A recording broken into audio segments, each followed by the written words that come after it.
Hello po, ito po yung order niyo. Nakapasok ka ba? Naka-duty ka ba? Hindi. O, ba't nandito ka? Nag-set up ako ng squad. Ito yung order niyo po na, no? Bahala ka dyan. Scrabble. Ikaw may kasalanan dyan, ba't ako?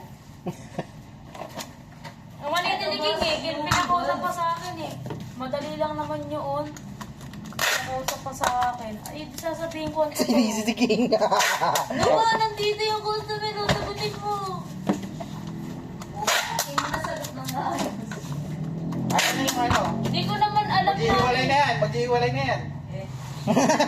Grabe namang dahilan yun, set up. Ay, Bartolo. Ano yan? Christmas Day discounted lang dahil special price tayo mga boss para hindi Justin, pahugas nga ako. Saan ba nakuha ng ito? Sa akin yan. Sabi nga, Bartolo. Eh, King, kayo ba ng t-shirt, Justin? Yan na yung pinagmamasok ng 3K?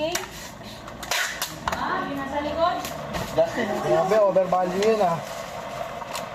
Ako na magano. ano na, kabilang ba? Medyo ba?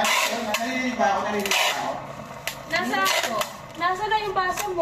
So yan, kung may biscuit kayo, bumili na kayo. Pag naubusan pa kayo, eat na Baso rin kayo. no? Taas? Biscuit na, boy. Selling. Ha?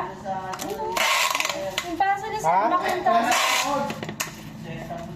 Oo nga, yung transfer ko. Doon ko nalagay sa November eh. King, nagugutom mo ako. Oh, ba't kung break na ako ba? Tapos ko magpapasok. May